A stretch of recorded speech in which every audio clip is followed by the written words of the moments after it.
All right. Dave Hollis is here, and I have to say, let's go. Let's Because you do it. go. Come on, let's go. We are so grateful to have you on. The community there's a bunch of them actually in the other room, just to be completely honest, like on their computer, so excited just to see your face and take a selfie with you on their screen. You have a lot of followers, and I am surely one of them. I've been following along your journey for the last year or so, and really in the last couple of months became a fan. And it kind of sounds weird, especially to tell the actual person that, but my husband approves, so we're good on that level. And also it really is because of your heart, the vulnerability and the transparency that you've shared over the course of the last few months that has just drawn me into the Jesus within you, which is why you're here on the Fit and Faith podcast. And you guys, so many of you just wanted to know, like, how did you do this? And I said, I just asked a question. And honestly, I think we're always so fearful of that. So before I go any further, because I could literally give you your rap sheet. You guys, he's a New York Times bestseller. He is a speaker and a coach and a father of 4 and so many things. I'd rather you just go into sharing this white paper experience, which we'll talk more about, that you shared with Brendan Burchard last week. Who is Dave Hollis? Well, I'm a father of 4. I'm a child. Well, I mean, first, I'm a child of God. I am a father of 4. Come on. I am a human being who is having a human experience and am in real time trying to, as you say, fill out this blank piece of paper that is the future of what I will become. As much as I have a bit of an idea, informed in part by who I have been, I'm also taking a little bit of time because of big life changes and a little bit of the idea of like, hey, normal's been disrupted, so what should normal be going forward? I'm trying to be deliberate, intentional, and patient in making sure that I actually define what next looks like. I spent 25 or so years inside of entertainment. I moved my family after having had a successful career inside of that space, the last 17 years of which I was at the Walt Disney Company, to do some work inside of the Hollis Company with Rachel, where we were trying to put tools in people's hands that might afford them an opportunity to have a better, richer, fuller life. And I'm in transition in real time, moving away from this business that we worked on together to something that I will do by myself. And that's exciting and terrifying, exhilarating, and comes with a ton of fear. But absolutely. I am here for it, and I'm excited that I get to be here today. So thank you for having me, Tamra. I appreciate it. Absolutely. Yeah, my pleasure. So I think there's so much that we could unpack, and there's so many different passion points that we align with, from parenting to faith to entrepreneurship. More recently in your journey, though, and we'll start high level and we'll go down into that white paper a little bit more. But I love the fitness journey that you've been on, and the understanding and the knowing that your mind and your body and your spirit actually all have this crazy connective power intended by God that took me 3 decades to figure out myself. So tell me about how this fitness journey has really flown into your faith. Well, I've had to ask myself who I'm becoming. Right. And at the beginning of this 5 months of transition, that was a very, very difficult question to answer, because the imagination required when some of your primary identity is maybe taken away or changes in some way, the idea of casting a new vision can be hard.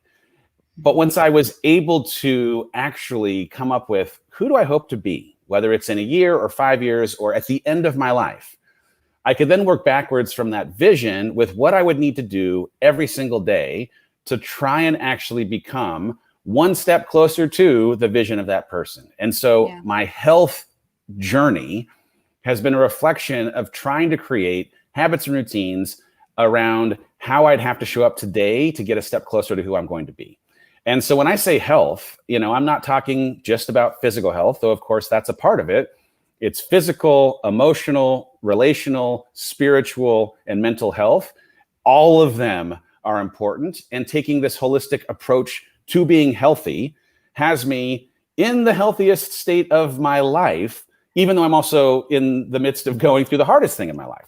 Which is interesting how those things can coexist. But my my question of, all right, what do I need in this season has really become a call to action, a call to arms for what I need to do today to try and become this version of who I ultimately hope to become. And so in each of my physical, mental, emotional, spiritual, and relational healths, I've tried to answer questions around who I want to try and be. And so when it comes to mental health, I'm asking the question, what do I need in this season? Well, I need help, like actual professional help. I want someone to process with me all the things I'm feeling. I want to read a lot of books to help me understand the emotions that I'm processing or the feelings that I'm having, the thoughts that are inside of my head. When it comes to my spiritual health, right? Understanding that the connection that I can have to our creator and this power greater than me being something that I can anchor to on days where it feels unsteady or I feel unmoored, having been pushed out into some waters that are choppier than I might have necessarily hoped for, has required me to ask, okay, so then what do I need to do, right? So sitting on a rock in nature, inside of prayer, every single morning after I've moved my body, sitting on my back patio, having a conversation with God every single night as I attempt to create peace in my life. There are things that I am just trying to every single day intentionally construct so that I can, against these different dimensions of health, show up well for myself and create at the end of the day integrity with who I'd hope to be. Yeah, I love that. I think the integrity piece is so important. And this is one of the reasons that everything that you're establishing, and I've had even people say like, is it just for show? And I'm like, well, you could have that perspective, or you could go cry on a rock and listen to worship and cry out to the Lord. And this is the perspective of anybody's lives, right? And so even thinking about how do I want to prepare for this podcast when I never prepare for a podcast. Let's be real. I look at who you are. I ask you to come on and I'm like, let's have a coffee conversation. And I don't research anyone before I go to coffee with you. And so I realize that you're human and we are all human, and the desires of our heart and the need is all the same. And so ultimately that understanding of what you're doing behind closed doors and what you're doing in the public eye, they both matter, but you're creating this always becoming compounding effect of who God would have you be. And so activating mind, body, spirit, soul, all the things all the time is really what's needed for us to show up as that form of best self, or what you and Rachel would always say is like that made for more moment. And so you are made for more. And what that maybe picture looked like even circa a year ago is probably drastically different than today, which is why therapy is great to have somebody to navigate those crazy waters with you. But ultimately, it's God who gets to help steward that boat and that sailing that you're doing so desperately maybe in this season. And so I'm grateful that you're just vulnerable in that. And I'm grateful that as we share more of our testimonies, we have availability to serve others in that, because there are surely other people walking through likely the same season right now. I've heard like even just the divorce rate through COVID has increased, which is interesting. And so if you don't mind me just like opening that jar of worms, because I know that there are plenty of Rachel fans here and they're still fans.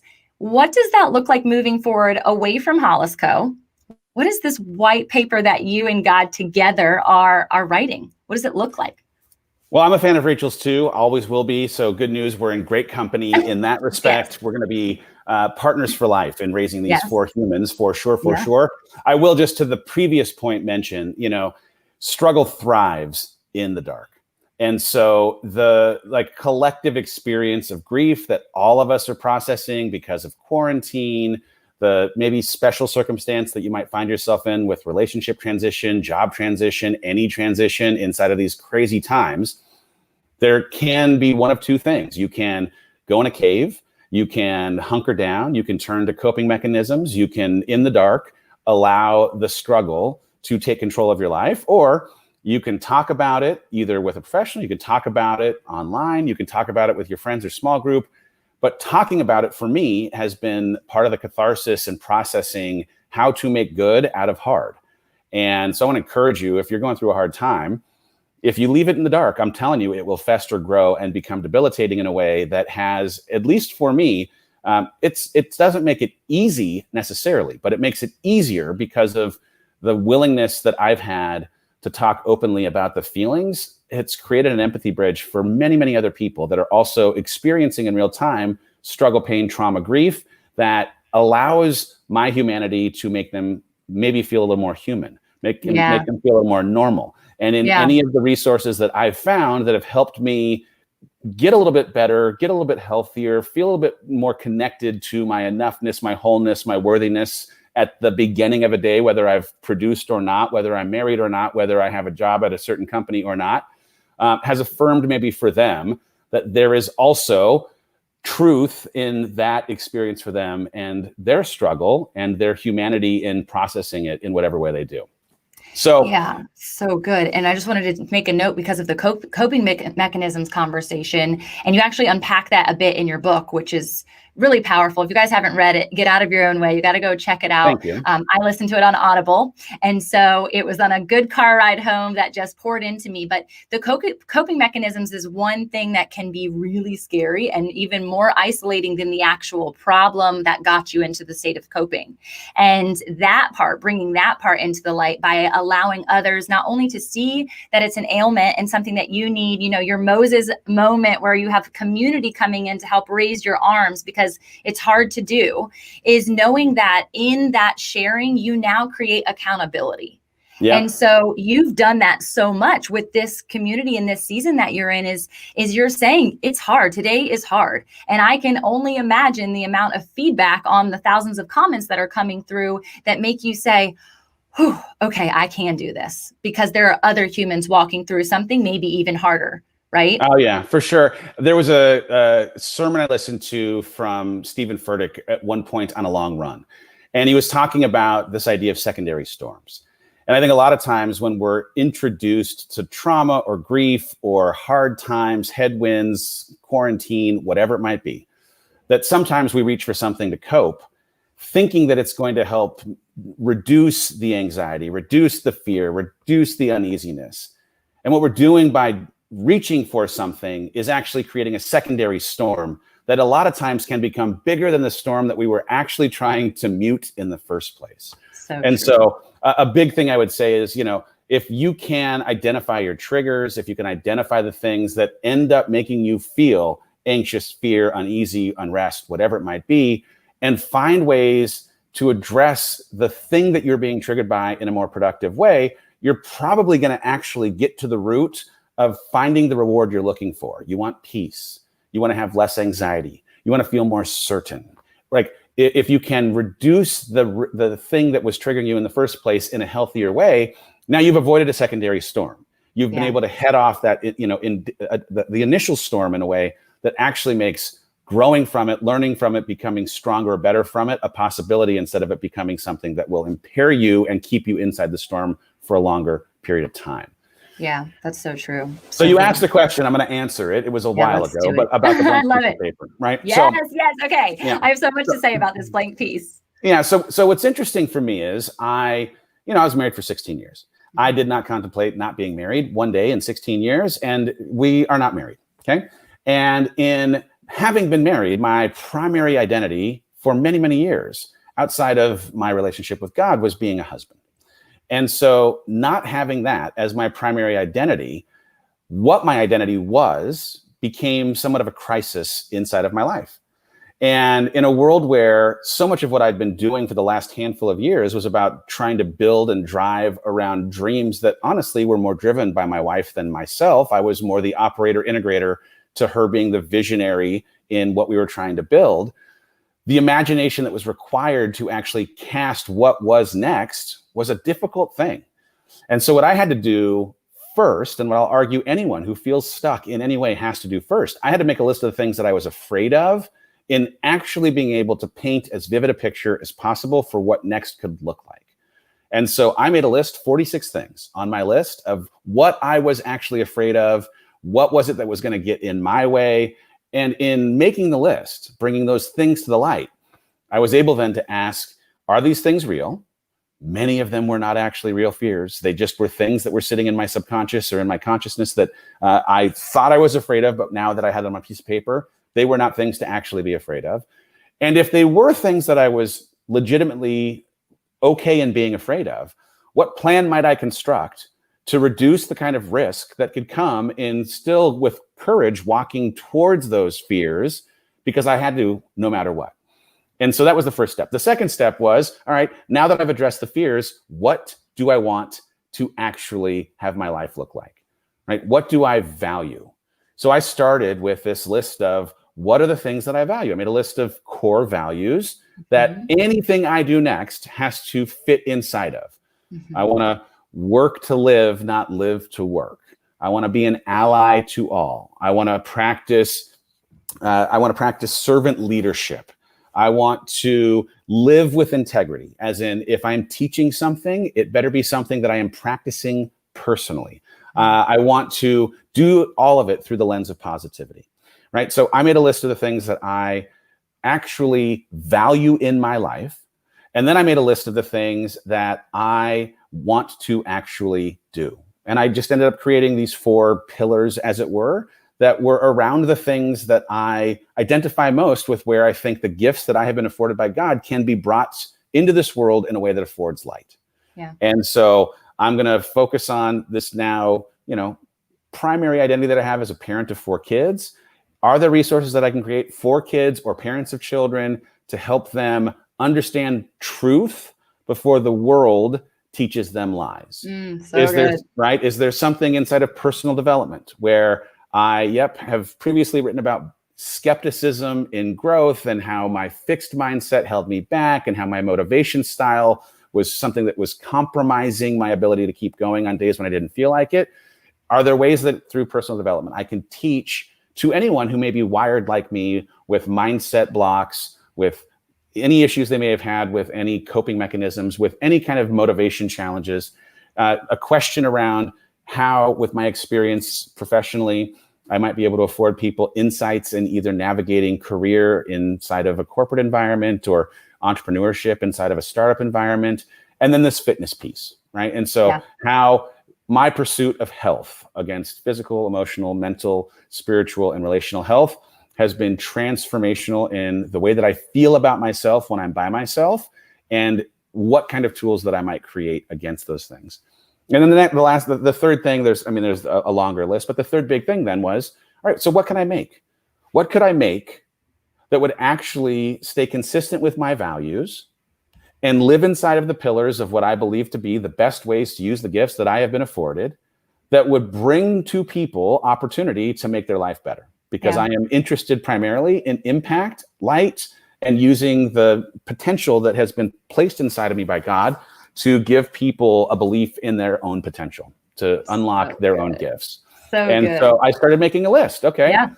Can I write a kid's book? Can I create something inside of health that would, afford someone a belief that they can themselves become healthy? Could I do something inside of the personal development or business side of things to change the way that people think that they can themselves grow, can themselves pursue a career that would unleash all of their potential as well? Yeah, it's so good. And I think I heard, I don't know where on all the things, Tea Time with Noah might be coming a daddy's book, right? A fatherhood or parenthood book. I'm so excited for that. I am so excited for that too. Yeah, we started doing Tea Time. Truly, my intention with Tea Time was, can I implant truth in this small human that might have her believing it in a way that makes her not willing to accept the lies that society, the lies that her friends, the lies that the historical gender norms, the lies that any of these things would have her question her worth, her value, her capacity for growth, any of those things. And in part, it was, hey, if I can make it cute, is there the possibility that the parent who watches it also maybe reframes what they also believe about any of these things? But I shopped it. There is a publisher who's actually going to make it a children's picture book. So bedtime at some point in the not too distant future will include being able to read stories about believing in yourself or having perseverance, or the beauty that comes in change, or a whole host of things, hopefully it becomes a huge series. I'd like it to be as big as Dog Man. Come on, Dog Man. Come on, my dreams are not too big. Yes, it's never, there never are. And that's like the beautiful thing about this idea of the paper. And I was kind of pressing into that after you said it at the Influencer Summit last week, and thinking, all of us have this opportunity at even any given moment of our life. There doesn't have to be something negative, a valley situation happening for us to reflect and review and project what is next. God's constantly implanting new vision. He's constantly implanting new dreams if we're willing to go there. And of all of the things that you've said this entire time, it's taken you being ultimately present, really present in the hard emotions, in the feel-good emotions, in the exhilaration, and in the pain, for you to be able to even process this. And ultimately, similar to my own storyline, it was this white flag experience. It was this moment of letting go of everything and saying, God, I am so out of control. I cannot use these coping mechanisms. I cannot use these titles. I cannot use this understanding of self that the world has blanketed on me, that I took ownership under. Giving myself the credit in the action, because we choose, right? But also giving, the mindsets that have been implanted in areas that we don't even know. I mean, I'm a millennial, so MTV did it.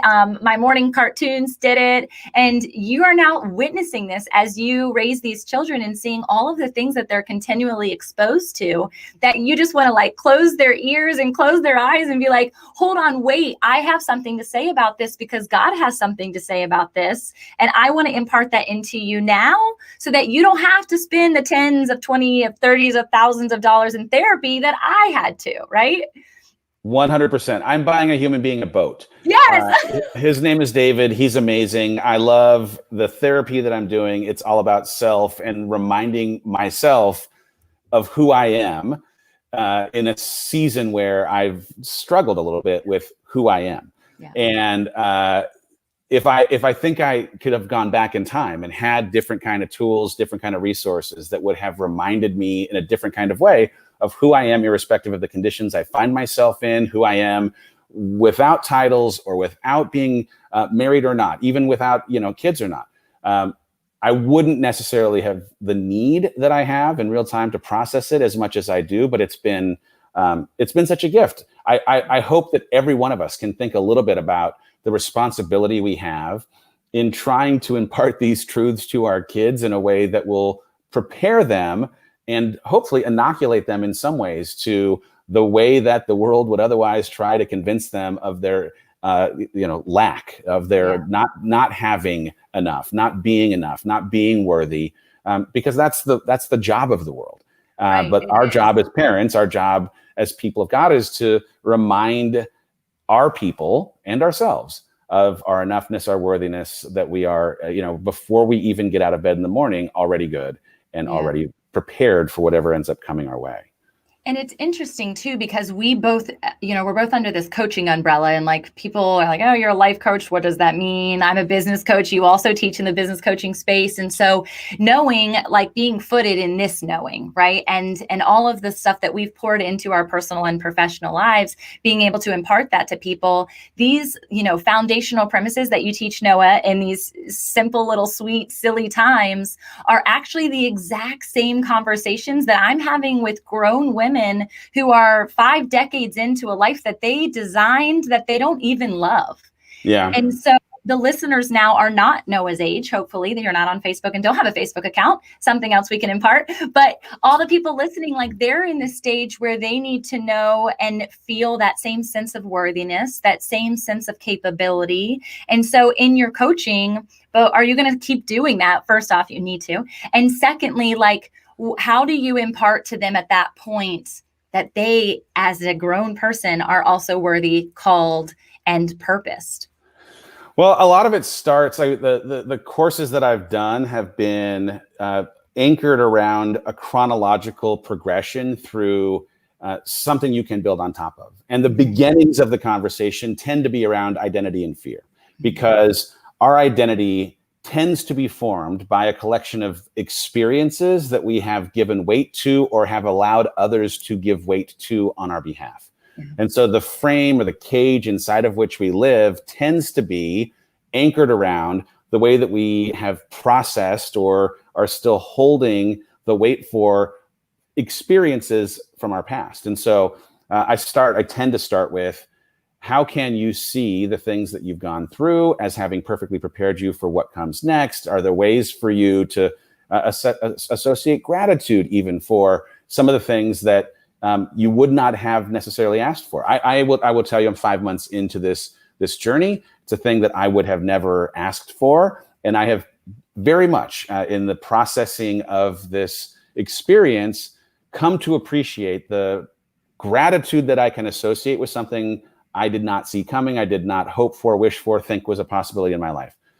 And it, as a way of reframing this experience, gives permission for me now to fully become a person that I will become in part because of this experience. Yeah. Now, it's going to be a journey that takes a lot longer than 5 months to fully become, whole and confident in what I am telling myself every single day. But the fact that I know the work that I have to do to get there maybe gives someone else permission to also do that work. You may have come out of this circumstance. You are not that circumstance. Fear, ends up being a second thing, because there's so much of what we've been taught that triggers us feeling a certain way about us walking towards something that is uncomfortable. But I recently I had an interview with Jay Shetty, and we were talking about fear. And he mentioned this idea that fear is a catalyst trying to push you out of suffering that you've become comfortable with, which is if you think about that for a second, right? We as humans tend to gravitate to things that we are comfortable with or have become so familiar with that the idea of departing from it is scary. And in that fear, we choose to stay in suffering that will kill us versus push ourselves into something new. And fear as a catalyst to try and encourage you to walk towards something that is unknown for the possibility of less suffering is a thing that I am just anchored to right now. Like, oh, okay. And in both of those things, in conjunction with some of the work I'm doing around self, I've really been spending time with trying to understand what the emotions that I'm experiencing are trying to tell me, what the thoughts, the soundtrack in my head is trying to tell me.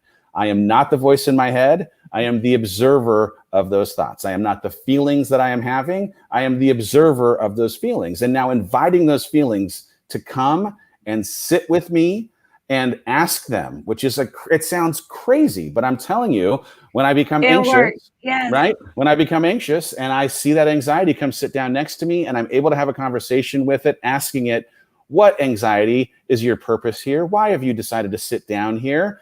And a lot of times it will reveal, oh, Dave, you have not yet constructed enough detail in a plan for a part of your life. So I have presented you with this opportunity. This is intel that I am providing you. You now know that you have to do something to alleviate this anxiety. I am not anxious. I am a witness to my anxiety that is here now as a gift. And reframing the thoughts that I have or the feelings that I have as intel or insight that might actually afford me now an opportunity to take action.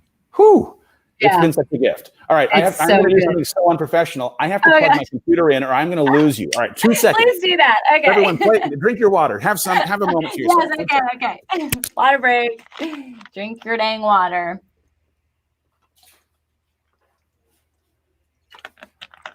I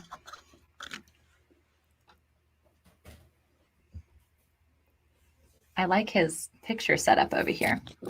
I mean, I'm moving us too. That's okay. We'll get to see another part of your home. We'll take it. Hold on. There we go. I'm getting car sick, Dave. Stop it. It's okay. I'm still here. Everyone, I'm still here. I'm sorry. No, it's okay. We've got to move the boat sometimes. I know the live version, right? That's the joys. No, it's so good and it's so necessary. And to kind of bring us back on track with that, it's the realizing that when Jesus himself asked him to step out of the boat, he didn't say that the waters were calm. He didn't promise that they were going to stay calm. It was in the midst of a storm that he said, step out. And so it's the understanding that there is no promise that calm and peace exists. But what story are you telling yourself? Are you a Brene Brown fan? Yeah. Oh, yeah. Yeah. What story are those fears implanting in you with one line? Somebody will say one thing and the whole Facebook world blows up into conversation that it's the end of the universe, right? And so it's realizing that we have control over that space if we're willing to sit in that space of, what intel is this? I love it from that perspective. What intel is this giving me about the next step or the next season? So I can feel safe. I just had this crazy experience. I've been really intentional in trying to create opportunities for peace, community with God, like introspection at the end of a long run. I'm sitting on a rock in nature. At night, I'm sitting on my back patio. One of the things that has been complicit in this beyond prayer has been music. And there's this artist named Ben Rector who I interviewed immediately before I came on here. So sorry, but I'm having a fanboy kind of experience with the fan. So the first thing I did in talking to him was tell him how meaningful his music has been as an accomplice in helping process the experience of this experience. And one of the songs that he has that just every single time has made me cry big old Dave tears, is a song called Sailboat. Okay. And in the song, right? Okay, so he's not a Christian artist. I call him Christian adjacent, but there's an influence of faith in his music. And in this song, he talks about the idea of feeling like a sailboat. He doesn't know where he's headed. He recognizes that you cannot make the wind blow when you find yourself out on these waters, and that you can feel somewhat lost at sea. You can feel alone. The waters can be choppy. But at the turn in the song, there's a line where he says, I'm not giving up. I'm going to move forward. I'm going to raise my sail. God knows what I'm headed towards. There's this duality that exists in struggle, in pain, in grief, that is acknowledging that you can at times feel like a sailboat, waiting for the wind to blow, but can at the same time where you can, recognize squarely where your feet are planted and feel sad for or process grief against the reality of the reality you find yourself in, that there is also the promise of wind, that you will get to the other side of the water, that you will find the shore, and that there was never a promise necessarily that you get there fast or on your time or in a way that made you feel comfortable, but that you get there. And I stay connected to it because you have to stay connected to it.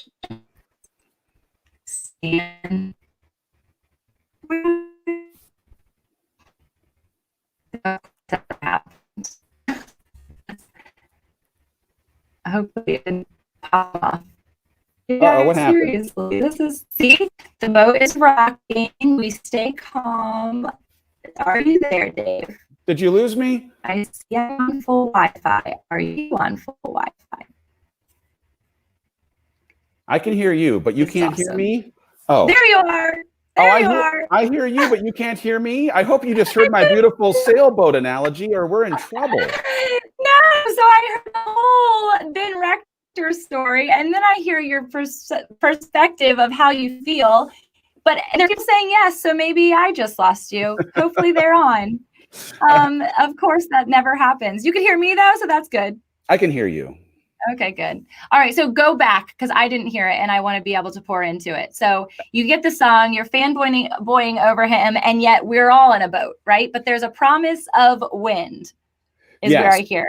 Yeah, so like the idea, the line ends up being that, like, yes, you're a sailboat, and you can hold the fact that you're a sailboat, but the turn of the song is, I'm not giving up. I'm going to move forward. I'm going to raise my sail. God knows what I'm headed towards. And so there's this idea that you can, at the same time, hold the reality of the reality you find yourself in, that you can see where your feet are planted. You can feel sadness and mourn the loss of what you knew. You can feel the headwinds and even be angry at the circumstance that you find yourself inside of, but can simultaneously connect to the promise that the wind will come, that the shore will be something that you arrive at, but that there wasn't ever a promise necessarily that it wouldn't come with some choppy water, that it wouldn't come in timing that made sense to you, that it wasn't going to be necessarily easy. And part of our conversation, just the one that happened just before this, he's like, look, there's a lot of music inside the Christian space that's all about like, it's going to be great. It's awesome. It's awesome. And I wanted to write something that was like, it will be awesome, but it also can be really hard until it is. Yes. And so I can tell you, I don't love having to go through hard things, but I have also been the beneficiary of some of the most important growth of my entire life because of the experience of hard things. Yeah. And so if you as a listener are going through something hard, I'm sorry. And I'm hopeful that there will be something amazing that ends up becoming a part of your forever story because of the way that your perseverance, because of the way that the pressure here created something amazing, because of the way that the sword was sharpened, the fire, created something that you now will be because of having been through it. Yes, it's so true. And I think that iron sharpening iron experience, that too isn't even fun, even within marriage or any relationships. And it's the knowing that it's going to come into that precious stone, right? That diamond that took out of the rough and into this place of beauty. One of the gals, Beauty from Ashes, she's speaking into every part of my business and realizing the necessity of a firm foundation in that, because surely there will be storms and surely there will be moments when I am exhausted and unable to keep pressing in, and her just centering us back into that space as a company. And so it's really necessary, I think, as much as you're doing self-work, is having the people, that circle, that inner circle around you that helps you in those times. So can you speak into like how during the season, of course, your kiddos have been alongside you and you have confidants that are there too. And then you have these fanboy Ben Rector experiences, which is also great. I can't wait to listen to his song again now that it's in my head, is realizing that there is a necessity for intimacy during times of struggle so that you can, when you propel forward into these next places, be footed and grounded in a new, fresh way that you haven't been established in before. Yeah, well, I mean, first, having access to people who have gone through an experience that you've been through has been so helpful, because when you're going through something that you haven't ever experienced or going through pain that you you don't have any history with, having someone normalize the experience that you're going through makes you feel less crazy. If you've been through divorce, it's a roller coaster. And having someone tell me, "Oh yeah, guess what? That's Tuesday. That's just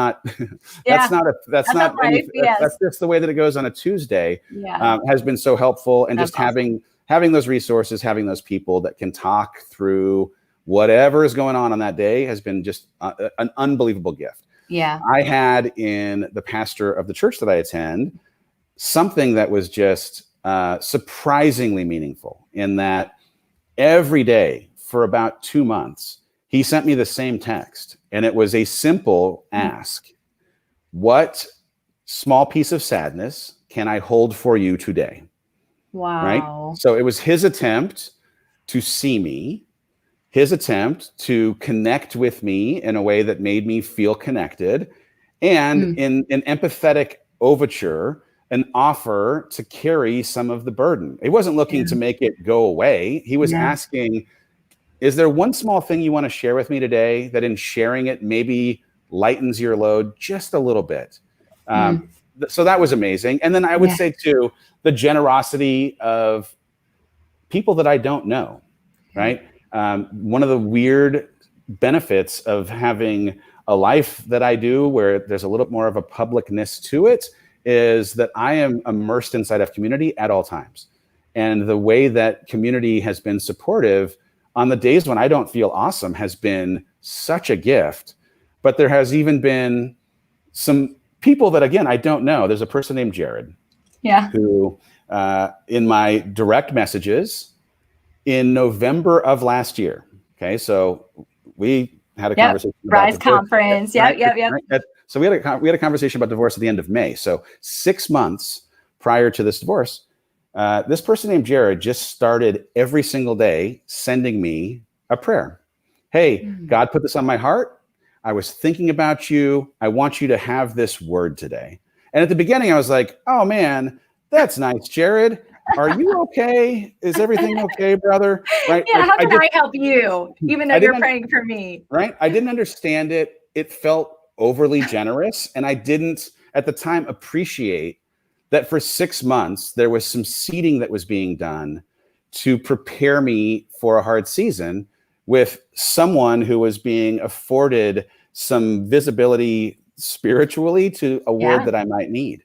Well, Yeah. now, I step into a hard season and there's Jared consistently every day, still like I've never met Jared. I don't know where Jared lives. I don't Wow. know who Jared is. Yeah. Sending me this prayer every single day. It just became this thing that I would look forward to. So this strange mosaic of Yeah. people who are friends, people who've been through the experience of this thing that I am processing, the generosity of someone like my pastor asking that simple question, and then the blessing of community and people without getting anything in return, selflessly acting in a way that was about pouring into me. It's just been this beautiful thing that has been the difference between it being harder. It doesn't make it, easy, but it definitely makes it easier. And so I just feel so grateful for it. Yeah, it's really amazing. And I think honestly, the more that you lean into that testimony sharing and like even the places from way back in the day, I mean, you shared something about Destiny's Child the other day. And I was like, what? That's crazy. Me and my husband broke into singing Don't Go Chasing Waterfalls until like 2 seconds later, we realized that's not Destiny's Child. TLC. That's okay. Yeah, TLC Left Eye. That was my maiden name initial, so I should know this. But realizing that every single component of our life, that season, those passions, that gifting, it has a play right now. And those seeds that you dropped along the way of joy, of energy, of passion, of love, even maybe the seeds that weren't so healthy and ended up growing something different, you now have the responsibility and the gift to carry that into this next season where you wove your white flag and you said, God, let me give you this white paper and let you establish what's next for me in a way that we can dream together based on what I've seen in the secular world, but what I know in the spiritual realm is something that is so deep within me.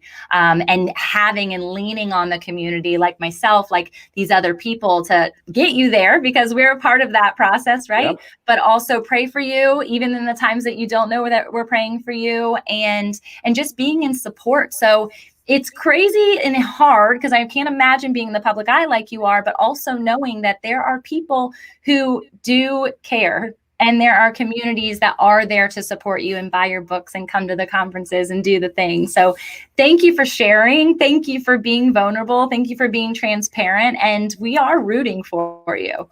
Oh, you're so sweet. And the thing is, I feel the prayers. I feel the support. It is palpable. It's not a thing that is like, oh, I wonder if. It's absolutely, I can feel it. It's amazing. And it's so a thing that I have gratitude for. So thank you. I love that. You're so welcome. We are so grateful for your time today. I want to honor it. And if you don't mind, I'd love to pray for the community before we close out. Let's do it. God, I just thank you so much. I thank you that the people listening are going to hear your heart, that they're going to be stewarded into a place of safety within their own sailboat, but they're also going to have the encouragement to take a step out of the boat and know that they are secured even in that space, even amidst a storm, that you lighten the load, that you give us a new opportunity every single day to become the better version of ourselves, the one that you intended from our mother's womb. And so, God, I just pray ultimate blessings over Dave and his family and his ministry and his business and his dreams. God, that you would just take them into your hand as he submits them to you and cultivate them into something that is exceedingly and abundantly greater than his wildest imagination. God, that you are good all the time and you put us into connection and community together so we don't feel isolated, so we don't feel alone, so that we can carry the burden together.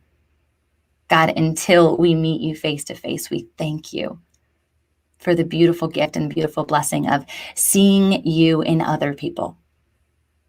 So God, while he's in a hard season, Lord, may he know that there are fruits that are going to be so sweet as he continues to walk this thing out alongside you and giving you the glory in the process. Thank you for this sweet time in your name. Amen. Amen. I already know the truth of that fruit. Come on. I'm here come for on. it. You so do. Come you on. so do. That's awesome. Y'all, Dave did yoga yesterday on the app for fitness for the first time. And we were talking about it before we got on the call. And I hope you're sore from yoga. And I hope I hope to see more of the worship songs that you listen to, and just like keep infusing your positivity and your generosity. I appreciate you more than you know.